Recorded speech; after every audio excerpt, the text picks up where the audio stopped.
합천 영상 테마파크에 호텔을 짓겠다며 시행사 대표가 550억 원을 대출받은 뒤 잠적한 합천호텔 사건. 감사원은 합천군이 자격 없는 업체를 시행자로 선정했고 사업 중단으로 인한 손해를 전액 배상하라는 내용의 실시 협약을 체결하고도 관리는 미흡했다고 밝혔습니다. 또 합천군이 군의회의 동의를 받은 사업비는 400억 원인데 190억 원을 무단 정액했다고 지적했습니다. 여기다 반드시 거쳐야 하는 투자 심사와 행정안전부의 타당성 조사도 합천군은 받지 않았습니다. 그 결과 사업 시행자의 대출 원리금 278억 원의 부채 부담 우려를 합천군이 떠안게 됐다고 감사원은 지적했습니다. 또 시행사의 사업 이행 보정 업무를 면제해 발생한 29억 5천만 원의 손해도 합천군의 책임이라며 관련 공무원 3명에게 변상 조치하라고 요구했습니다. 특히 사업자를 결정하는 전자입찰 전날에 합천군 담당 부서의 과장 등 3명이 한 유흥주점에서 시행사 대표로부터 330만 원의 향응을 접대받았다고 밝혔습니다. 감사원은 부당하고 위법한 업무를 한 합천군 직원 2명을 해임하고 2명을 정직 처분하라고 요구했습니다. 합천군은 관계 법령에 따라 관련 공무원의 징계 절차를 밟고 재발 방지 대책을 마련하겠다고 밝혔습니다. MBC 뉴스 이준석입니다. 합천 영상 테마파크 호텔 시행자가 공사 대금으로 메리츠 정권에 대출받은 금액은 550억 원. 메리츠 정권은 시행자의 횡령 등으로 회수하지 못한 대출금을 합천군에 대신 갚으라고 요구했고 합천군은 채무가 없다는 소송을 냈지만 패소했습니다. 재판부가 합천군의 책임이라고 판결한 금액은 원금 288억 원에다 이자까지 310억 원가량. 군의 연간 지방세 수입액 350억 원에 육박하는 막대한 금액인데 합천군은 청사건립기금으로 갚는 안을 검토하고 있습니다.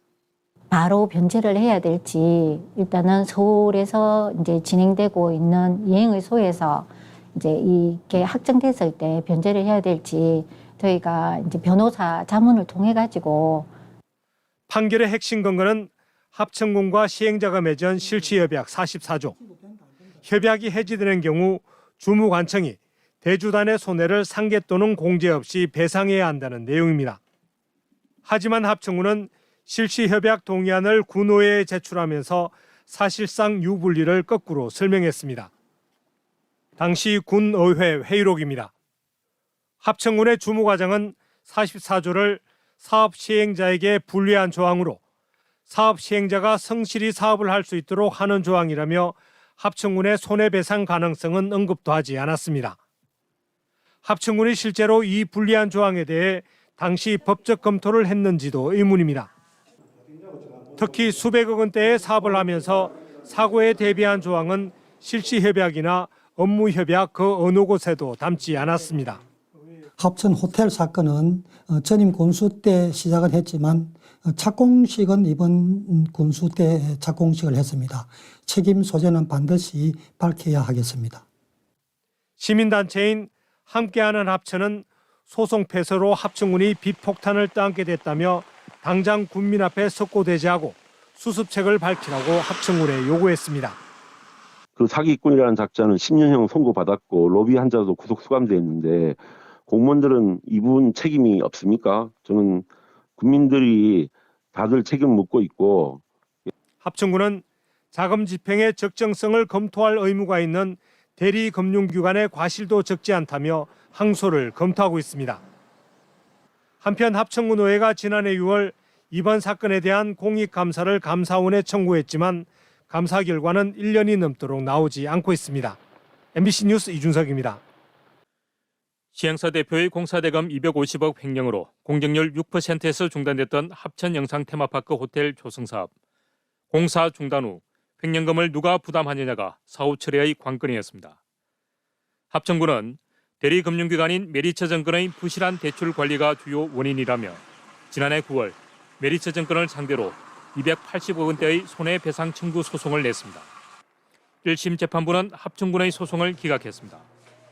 재판부는 합천군과 메리츠증권이 맺은 실시 협약에 따르면 전액 손해배상을 지는 것이 확실하고 이 사업의 가장 큰 책임은 합천군에 있기 때문에 손해배상액을 감행할 수도 없다고 판시했습니다.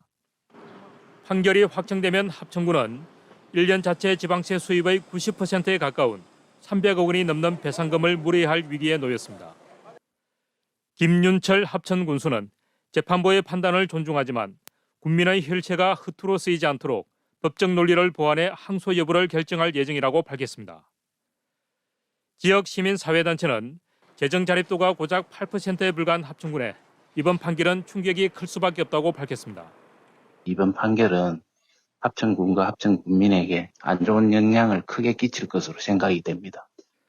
한편 채무 보정 관련 합천군의 수상한 계약과 공무원들의 향응 접대 의혹 등을 1년 넘게 조사하고 있는 감사원의 공익감사 결과도 빠르면 이달 안으로 나올 예정입니다. MBC 뉴스 박민상입니다.